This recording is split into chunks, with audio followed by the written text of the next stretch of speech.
श्री स्वामी समर्थ सांगतात, या 4 कारणाने तुम्ही दुःखी राहता. कोणती आहेत ती कारणे आपण या व्हिडिओमध्ये जाणून घेणार आहोत. तर व्हिडिओ स्किप न करता शेवटपर्यंत नक्की बघा. हॅलो नमस्कार, श्री स्वामी समर्थ. मी रेश्मा तुम्हा सगळ्यांचं रेश्माच्या दुनियादारीमध्ये पुन्हा एकदा स्वागत करते.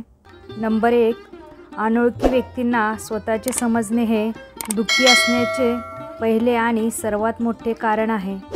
तुम्ही ज्या लोकांना स्वतःचे समजता त्यांना तुम्ही असण्याचे किंवा नसण्याचे अजिबात फरक पडत नाही. म्हणजेच तुम्ही निवडलेली माणसे चुकीची आहेत. खरं बघितलं तर ती माणसे तुमच्या जवळची वाटतात पण तुमच्या जवळ राहत नाही. जेव्हा तेच लोक तुमच्यासमोर बोलतात तेव्हा वाटते की ती लोक आपलीच आहेत, पण ते खरं नसून ती आपल्यासाठी अनोळखी असतात. नंबर 2, एखाद्याला जास्त महत्त्व देणे हे नेहमीच दुःखी राहण्याचे कारण असते.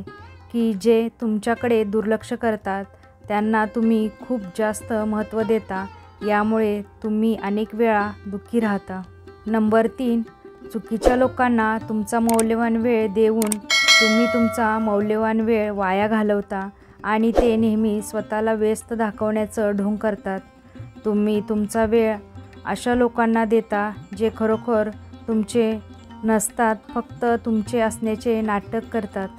जर तुम्ही तुमचा वेळ आणि नॉलेज अशा लोकांना दिले तर ते तुम्हाला नेहमी निराश करण्याचा प्रयत्न करतील आणि यामुळे तुम्ही नेहमीच दुःखी राहाल.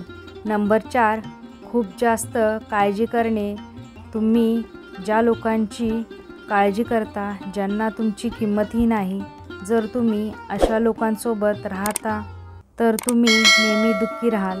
कारण तुम्ही त्यांची काळजी करता पण तुमची काळजी ते अजिबात करत नाहीत. जे लोक तुमचा आदर करत नाहीत, जे लोक तुमची कदर करत नाहीत, तुम्ही अशा लोकांसोबत राहू नका.